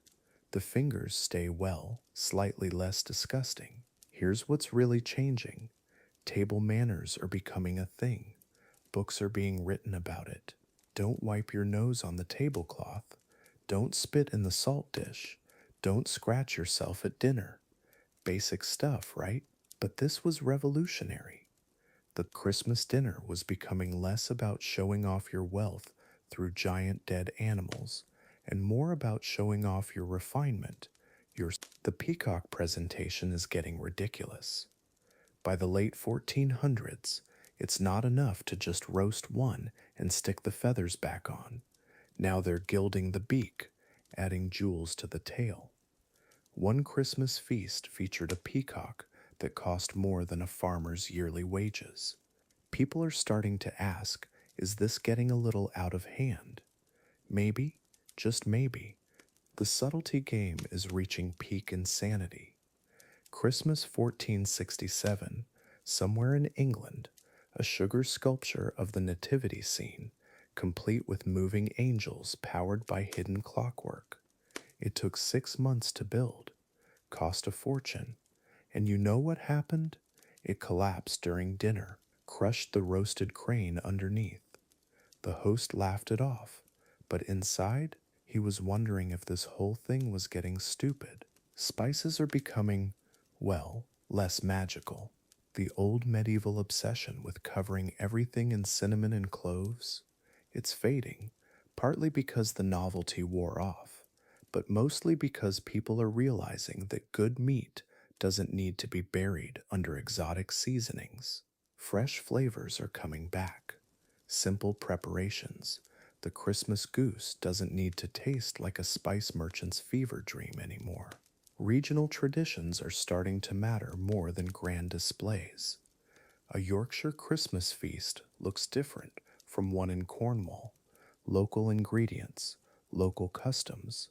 The giant imported peacocks and exotic spices are giving way to, well, what actually grows nearby. Christmas dinner is becoming more about place, less about showing off how much foreign stuff you can afford. It's getting honest. The church is getting uncomfortable with all this excess.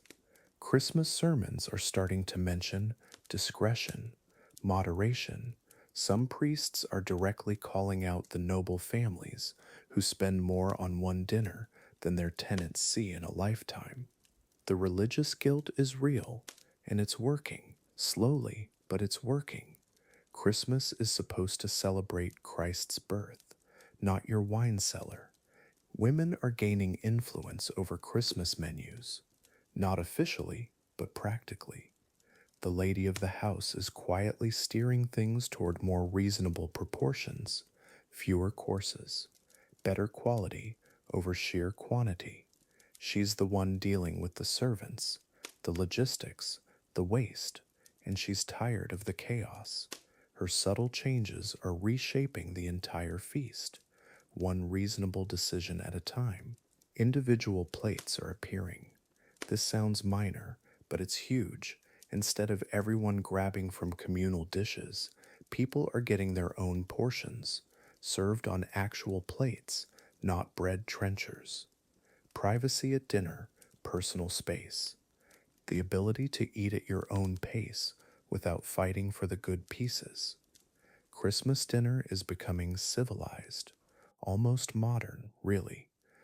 The wassail bowl tradition is evolving too, less about getting absolutely hammered, more about community. The recipes are getting milder, more focused on flavor than pure alcohol content. Families are creating their own versions, their own secret ingredients. It's becoming a craft, an art form, something to take pride in rather than just a way to survive your relatives at Christmas. Entertainment is shifting from the dinner table to, well, other places. Instead of live birds exploding out of pies, there are musicians in the corner, storytellers, games after dinner. The meal itself doesn't have to provide all the excitement anymore. Food can just be food. Good food, served well, enjoyed properly. Revolutionary concept, honestly. Some of those bizarre medieval traditions are quietly disappearing. The cockatrice, that weird creature that's half chicken, half pig, sewn together and roasted? Yeah, people stopped ordering that. The jellied eels shaped like castles? Also fading. Not because anyone banned them, they just started seeming embarrassing, childish, like something your grandfather's generation did because they didn't know better. Fresh bread is becoming the star. Not trenchers that get thrown to the dogs afterward, actual good bread, baked that morning, served warm, with butter, actual butter, not whatever that yellow stuff was before. Simple, perfect, and we're the kind of thing that makes you realize how far we've come from those early medieval Christmas disasters. Basic food, done right. By 1500, Christmas dinner looks almost recognizable. Smaller portions, better manners, actual utensils, food that tastes like itself instead of a spice warehouse explosion. The transition from medieval madness to something approaching modern sensibility is nearly complete. Those bizarre old traditions fading into memory. Thank goodness, Christmas is finally growing up, and honestly, it's about time this happened. Chapter 12, The Fork Pronged Advent, A Taste of Modernity.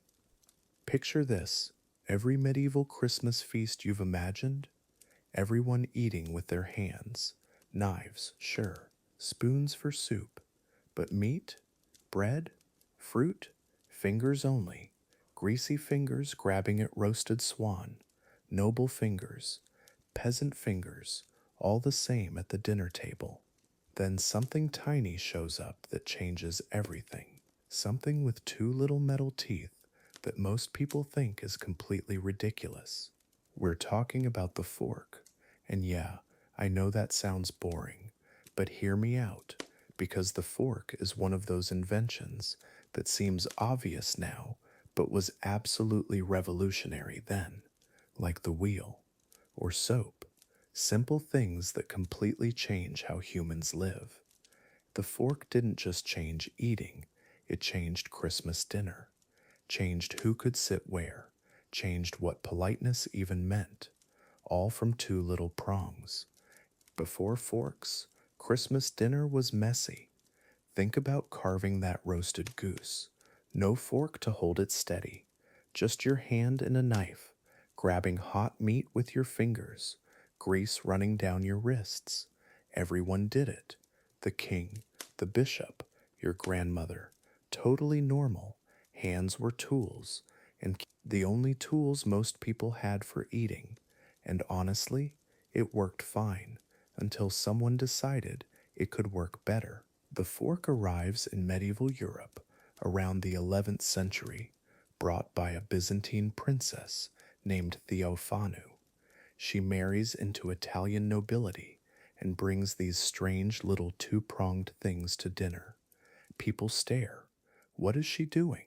Why won't she just use her hands like everyone else? The reaction isn't curiosity, it's horror, like she's brought some kind of bizarre foreign sorcery to the Christmas table, which in a way she had. The church loses its mind over forks. Seriously, priests start preaching against them. God gave you hands, they say. Using a fork is insulting to divine design. It's vanity. It's pride. Some even call it satanic because the fork has prongs, like the devil's pitchfork. I'm not making this up. People genuinely believed that using a fork at Christmas dinner might damn your soul. The resistance was real, and it lasted for centuries. But here's the thing about useful inventions: they spread anyway, slowly, quietly, one Christmas feast at a time. A merchant sees a fork in Venice, brings one home. His wife tries it, his children copy her, their friends notice. Word gets around, not through sermons or royal decrees, just through people realizing, wait, this actually works better. This makes eating roasted meat less of a wrestling match. Early forks were tiny, two prongs, maybe three, made of silver if you were rich, iron if you weren't. Nothing like the four-pronged forks we use now. These were more like little spears, perfect for spearing chunks of meat, holding things steady while you cut. But delicate work? Forget it. Try eating peas with a two-pronged fork. Try cutting soft bread without destroying it. The learning curve was real. Christmas dinner starts changing shape around forks. Subtle changes at first. Meat gets cut into smaller pieces because it's easier to spear. Sauces get thicker because they need to stay on the fork. Table arrangements shift because everyone needs space to maneuver these new tools. The fork doesn't just change how you eat, it changes what gets cooked, how it gets served, where people sit, the entire rhythm of the meal. Rich families adopt forks first. Makes sense. They can afford the silver ones, they can afford to look ridiculous while learning, and they want to show off. Having a fork at your Christmas table becomes a status symbol, like having good wine or expensive candles. It says you're worldly, sophisticated, connected to the latest trends from Italy or Byzantium. Even if you still eat most things with your hands, the fork creates new rules, new manners. Suddenly there's a right way to hold it, a wrong way to use it. Teachers start instructing noble children on proper fork technique.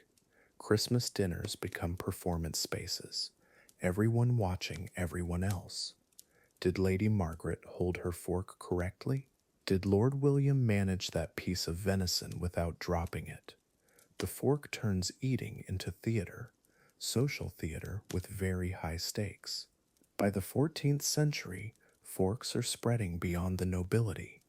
Merchants have them, successful craftsmen, even some farmers own a single fork for special occasions. Like Christmas, it's still not universal. Most people still eat with hands and knives, but the fork is gaining ground. One Christmas dinner at a time, one family at a time. The revolution is happening in dining rooms across Europe. The church eventually gives up fighting forks. Hard to argue with practicality forever. Plus, rich church officials want to use forks too. Hard to preach against something while secretly using it at your own Christmas feast. The sermons fade, the warnings stop. Forks become just normal. Tools, like knives and spoons, useful things that help you eat without making a mess of yourself or the table. Three-pronged forks appear, then four, better for holding food, easier to eat with. The design keeps evolving because people keep using them, keep finding problems and solutions. The fork becomes more fork-like, more familiar, closer to what we recognize today. Each generation of Christmas dinners teaches the next generation of fork makers what works better, what feels right in the hand. Children grow up with forks. That's when you know a technology has really won.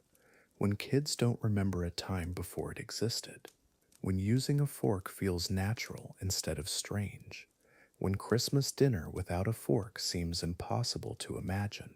These children become adults who teach their children.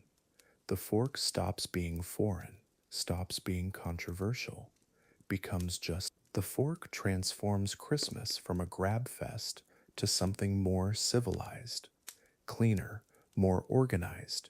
People can eat hot food without burning their fingers, can share dishes without contaminating everything with their hands. The feast becomes less chaotic, more social, more about conversation, and less about survival. The fork makes Christmas dinner more pleasant, more human, somehow, which is probably why it won. So next Christmas, when you're cutting your turkey or spearing your vegetables, remember Princess Theophanu. Remember the priests who thought forks were satanic. Remember all those medieval families figuring out this weird new tool one Christmas at a time. The fork in your hand carries centuries of small revolutions, tiny moments of human ingenuity, making life just a little bit better, one meal at a time. Chapter 13, Waning Oddities, the Refining Feast. Something subtle started happening around the 16th century. Those bizarre medieval traditions, the peacocks stuffed with smaller birds, the jellied everything, the live finches bursting from pies, they began to fade. Not all at once, but slowly, like candlelight dimming as dawn approaches. Christmas tables were getting, well, classier, less spectacle, more actual taste. The weirdness was giving way to something we'd actually recognize today as, food. The gamey birds that once dominated these feasts, swan, peacock, crane, they were losing their appeal, partly because they tasted awful, but mostly because society itself was changing. The merchant class was rising. New money wanted to show refinement, not just wealth. And refinement meant, well, it meant not serving your guests something that looked like it might fly away mid meal. Elegance was becoming the new luxury. Subtlety over spectacle. Enter the turkey. This wasn't some grand pronouncement. No royal decree declaring turkey the official Christmas bird. It just happened. Gradually, turkey was big enough to feed a crowd, but not so exotic it scared people. Tasted better than swan, way better than peacock. And here's the thing that really sold it. Turkey actually looked appealing when cooked. Golden brown, familiar, inviting, not like some medieval fever dream on a platter. But turkey wasn't alone in this transformation. Those weird jellied concoctions that medieval cooks loved so much, they were getting replaced by actual vegetables. Roasted root vegetables, Brussels sprouts, carrots glazed with honey instead of being suspended in aspic. Simple stuff that actually complemented the main course instead of competing with it for attention. Food was becoming functional, and that was revolutionary. The sauces changed too. Medieval feasts drowned everything in thick, spiced gravies that masked whatever was underneath. But refined cooking meant letting ingredients taste like themselves. A good gravy enhanced the turkey, didn't hide it. Cranberry sauce appeared, tart, bright, cutting through rich meat. These weren't accidents. This was conscious evolution. Palates were becoming more sophisticated, or maybe just less desperate to prove wealth through weirdness. Bread changed the game too. Medieval feasts used bread as plates, trenchers that got soggy and gross by meal's end. But refined dining introduced actual bread as food. Freshly baked, warm, something you wanted to eat instead of just use. And with it came butter. Real butter, not the rancid stuff they used to smear on everything. Small changes, but they added up to meals that were actually pleasant instead of endurance tests. The timing of meals shifted too. Those marathon medieval feasts that lasted 6 hours, they were becoming dinner parties. Still long by our standards, but focused on conversation and company instead of just showing off how much weird food you could afford. 2 hours, maybe three, quality over quantity, and people started eating at tables instead of standing around grabbing food whenever. Structure, civilization, forks helped. Sounds silly, but think about it. When you're eating with your hands, delicate food doesn't work. Everything has to be grabbable, tearable, gnawable. But forks opened up possibilities. Tender vegetables, flaky fish, foods with actual texture instead of just various degrees of chewy. The fork wasn't just a utensil, it was a gateway to an entirely different kind of cuisine. What's fascinating is how this mirrors the broader changes happening in society. The Renaissance wasn't just about art and architecture, it was about refinement in everything, including food.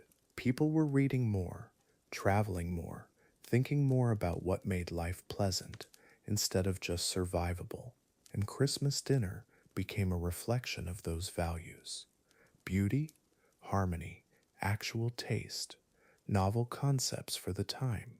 The wealthy weren't abandoning extravagance entirely, they were just redirecting it. Instead of serving live birds, they hired better cooks. Instead of exotic animals, they imported exotic spices. Instead of shock value, they went for subtle sophistication. A perfectly roasted goose with herbs became more impressive than a peacock that looked amazing but tasted like leather. Skill over spectacle. Wine culture evolved alongside the food. Medieval feasts featured ales, meads, and wines that were often more medicine than beverage. But refined dining introduced wines chosen to complement specific dishes, not just alcohol to get through the meal, but drinks that enhanced the experience. Pairing became an art, and with it came the idea that meals should be harmonious, balanced experiences. The presentation changed dramatically. Medieval feasts were chaos, food everywhere, people grabbing whatever they could reach. But refined dining introduced courses, sequential courses that built on each other. Soup to start, then meat, then sweets. Each course cleared before the next arrived. It sounds obvious now, but back then, revolutionary. Meals became performances, carefully choreographed and timed.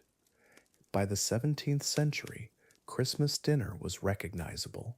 Turkey, vegetables, bread, wine, served in courses to people sitting at tables with actual utensils. It wasn't modern yet, but it was headed that direction.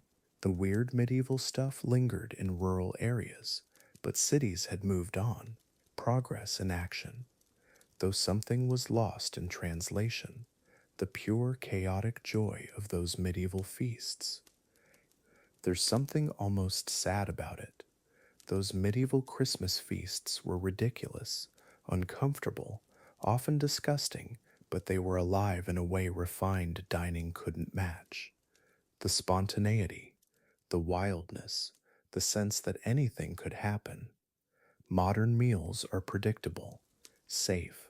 We gained comfort and taste, but we lost that raw energy, that sense of celebration as barely controlled chaos. Maybe that's why we romanticize those old feasts.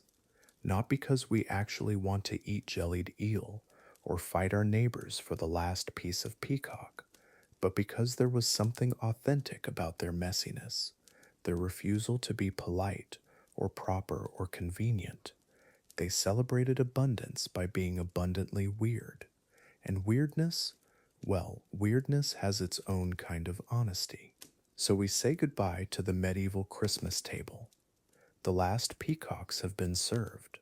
The final jellied eels have wobbled their way into history. What remains is memory and maybe a whispered appreciation for the ancestors who celebrated so enthusiastically, so strangely, so completely without shame. Their Christmas tables were wild. Ours are civilized. Both have their place in the long, strange story of how we feast together during the darkest days. Chapter 14, The Last Yule Log. Echoes of Medieval in Modern Times. That Christmas tree in your living room, the carols playing softly in the background, the feast you're planning, all of it, every single tradition you think of as purely Christmas magic, has roots stretching back 700 years. Tonight, we're tracing those invisible threads connecting your holiday table to a medieval lord's great hall. Same warmth, same joy, same human need to make winter beautiful. Picture this: December 1387, a manor house somewhere in Yorkshire, snow piling against diamond paned windows. Inside, servants drag in a massive oak log, so heavy it takes 6 men to lift it. The Yule log. But this isn't just firewood. This is ceremony. This is magic wrapped in bark and tradition. They'll light it on Christmas Eve and keep it burning for 12 days straight. Every spark carries wishes. Every flame fights back the darkness. Your modern fireplace, maybe electric, maybe gas, still echoes that medieval hearth. Same gathering place, same focal point for Christmas morning. Medieval families believed the Yule log, protected their home from evil spirits, and brought good luck for the coming year. They'd save a charred piece to light next year's log, an unbroken chain of fire stretching across generations. Your Christmas morning around the tree, that same sacred circle, different century, same human heart. Those Christmas carols drifting through your house right now, they're not Victorian inventions. They're medieval prayers set to music. Veni Creator Spiritus became O come Emmanuel. Street singers in 14th century London wandered from door to door, trading songs for ale and bread. Same melody lines, same haunting harmonies. Your Spotify Christmas playlist? It's an unbroken chain reaching back to candlelit abbey churches and frost covered village squares. 800 years of the same songs. Medieval Christmas feasting lasted 12 full days. Not one meal, 12 days of continuous celebration. Tables groaned under roasted swan, venison pies, spiced wine, honeyed cakes. But here's what gets me: the social rules were identical to your family dinner. Seating arrangements mattered: who carved the meat, who said grace, who got the best portions. Your uncle arguing politics over turkey? That exact same scene played out in 1340. Different food, same family dynamics. The Christmas pudding on your table, direct descendant of medieval frumenty, a porridge made with wheat, milk, and whatever spices the family could afford. Poor families got barley and water. Rich families got saffron and almonds. But everyone made it. Everyone stirred it, clockwise for good luck. Everyone hid coins inside. Your Christmas morning tradition of finding silver sixpences in the pudding? That's 700 years old. Same magic, same excitement, same sticky fingers. Medieval gift giving happened on January 1st, not Christmas Day. But the spirit? Identical. Handmade presents, practical things wrapped in love. A new pair of gloves, preserved fruit, hand copied prayers on parchment. Children woke up excited. Parents stayed up late, finishing last minute projects. The wealthy gave gold coins. The poor gave wooden toys carved by candlelight. Your Amazon packages under the tree? Same human impulse to show love through giving. Different wrapping paper, same generous heart. Churches in medieval England looked exactly like your hometown church on Christmas Eve: packed, overflowing, families squeezing into pews, children fidgeting during long services, candlelight flickering on stone walls. The same silent night feeling, even though that song wouldn't exist for another 500 years. Same reverence, same community gathering, same mix of sacred and social, different building materials, same holy hush when the service starts, same relief when it ends. Medieval Christmas decorations came from the forest: holly branches, ivy garlands, mistletoe cut from oak trees. No tinsel, no electric lights, just nature brought indoors to fight winter's bareness. Your artificial tree with LED bulbs? It's the same impulse, making dark December beautiful with whatever tools you have. They hung apples from evergreen boughs. You hang ornaments. They wove ivy around door frames. You string lights around windows. 8 centuries apart, same decorating instinct. The medieval Christmas feast began at noon and lasted until midnight. Course after course, roasted peacock with feathers still attached, pies baked with live blackbirds inside, jellied eels, spiced wine, but between courses, games, stories, music, dancing. Your Christmas dinner conversation, stretching late into the evening? That's pure medieval tradition. Different food safety standards, but the same human need to linger at the table, to make time stop, to hold on to the magic a little longer. Medieval children played the same Christmas morning games your kids play: hide and seek in castle corridors, tag in snowy courtyards, dice games by the fire. They got toys, wooden horses, rag dolls, painted tops, simple things that sparked imagination.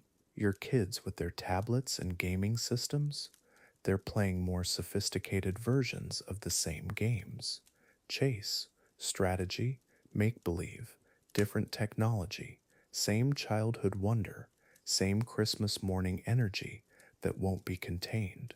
Christmas storytelling happened around medieval hearths, just like your living room. Grandparents sharing tales of Christmases past, parents making up stories to keep children quiet during long winter evenings. The same mix of family history, fairy tales, and gentle lies about where presents come from. Your Netflix Christmas movie marathon, it's the modern version of those fireside stories. Different screen, same human need for narrative magic during the darkest nights of the year. Medieval Christmas hospitality rules still govern your holiday hosting: extra place settings for unexpected guests, your best dishes brought out of storage, the good silverware, the fancy tablecloth, everyone dressed a little better than usual. Medieval lords open their halls to tenants and travelers. You open your home to family and friends.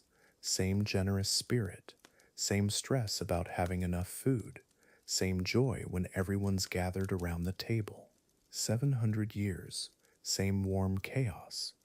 As medieval Christmas ended, families saved pieces of the Yule log for next year, pressed flowers from their garlands between book pages, stored recipes they'd discovered, planned improvements for next Christmas. Your January 1st takedown of decorations, same ritual, same careful packing away of ornaments, same quiet melancholy as the magic ends, same hope that next year will be even better. The calendar changes, the human heart stays exactly the same. Those medieval Christmas traditions never really disappeared. They just evolved, adapted, found new expressions in new centuries. Your electric Yule log video playing on the TV screen?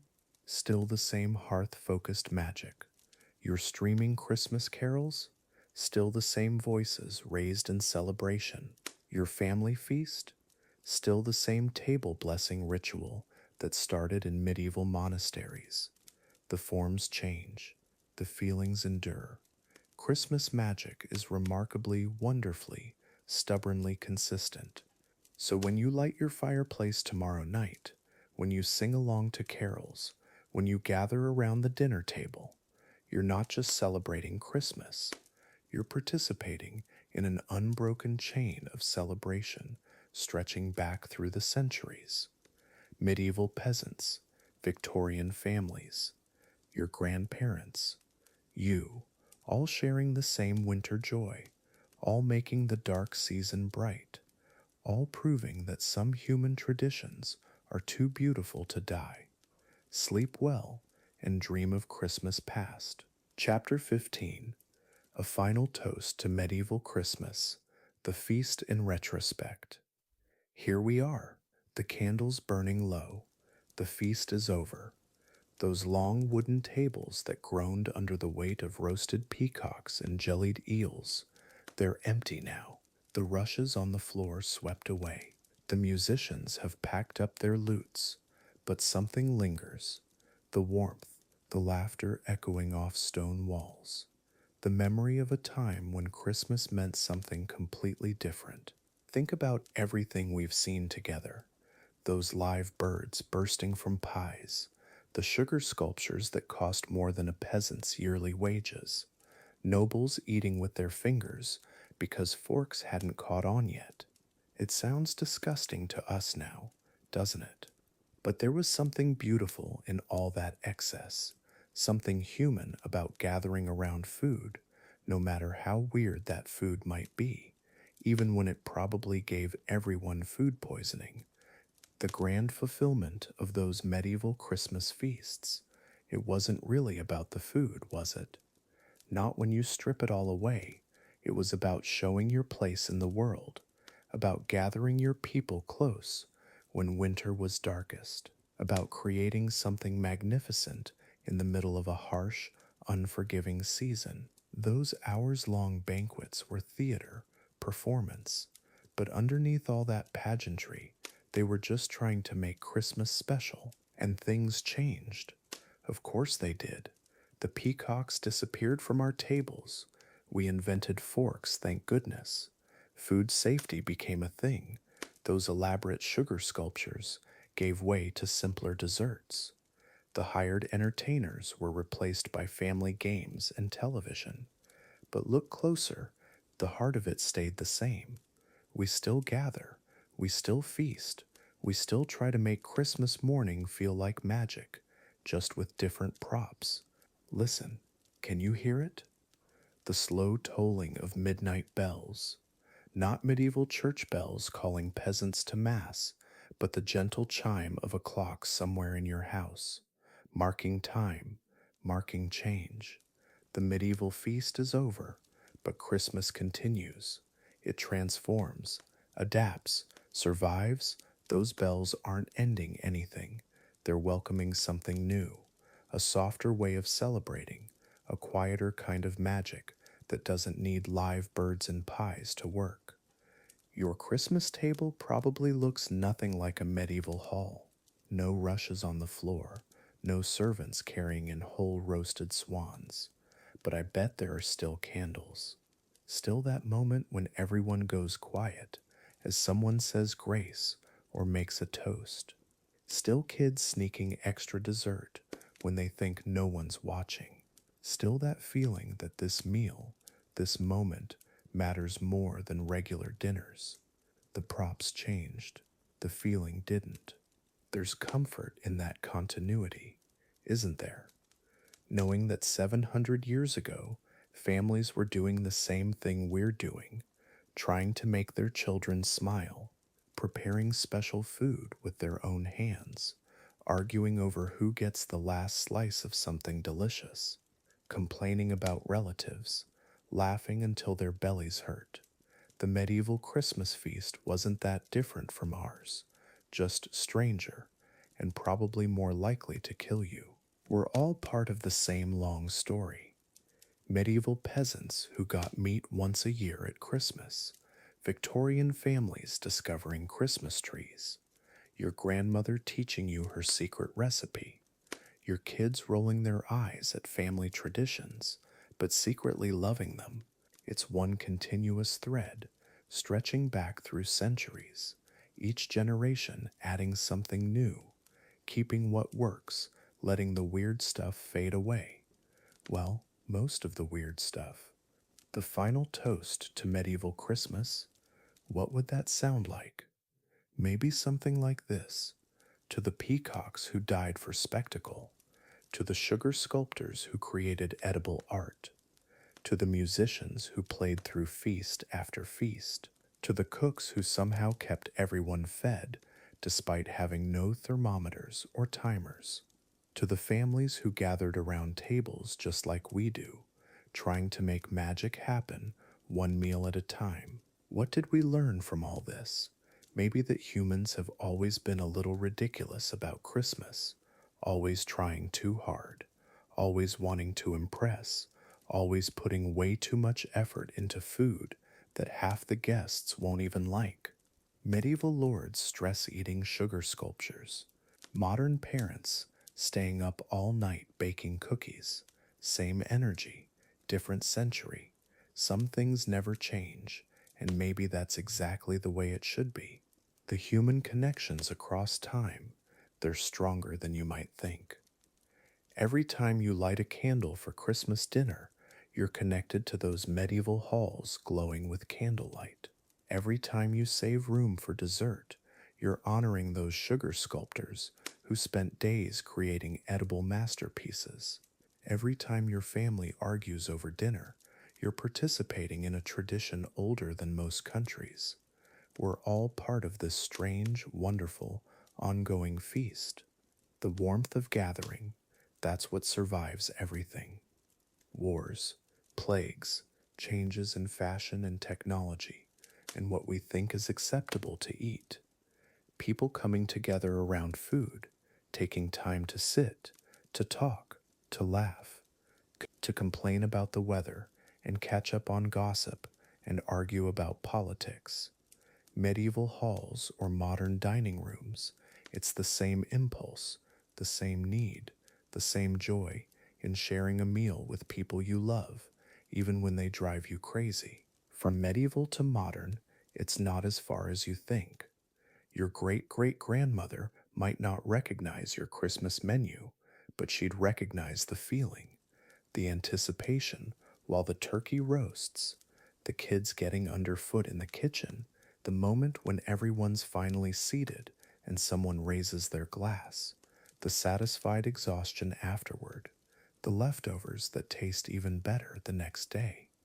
Different food, same love, same tradition of making ordinary time extraordinary, one feast at a time. So here's the final toast. Not to medieval Christmas specifically, but to all of it. The whole long, messy, beautiful tradition of humans trying to make the darkest part of winter bright. To peacock pies and pumpkin pies. To sugar sculptures and gingerbread houses. To the disasters and the triumphs. To the family recipes and the takeout when the family recipes don't work. To Christmas past, present, and future. All of it matters, all of it's connected. The story winds down now. The medieval feast is finished, the modern feast too, but the tradition continues. Somewhere tonight, someone's planning next year's menu. Someone's teaching their kid how to make pie crust. Someone's setting the table for Christmas morning. The feast never really ends. It just pauses, rests, gathers strength for next time. And that's beautiful. That's exactly how it should be. That's what makes it all worthwhile. Time to rest now. Let the medieval Christmas feast fade into memory. Let the candles burn down. Let the bells ring midnight. You're part of this long story now, this ancient tradition of gathering and feasting and making ordinary December nights feel magical. Sleep well. Dream of Christmas tables stretching back through centuries. Of all the people who sat down together, broke bread together, made memories together. Sweet dreams. The feast will be waiting when you wake up.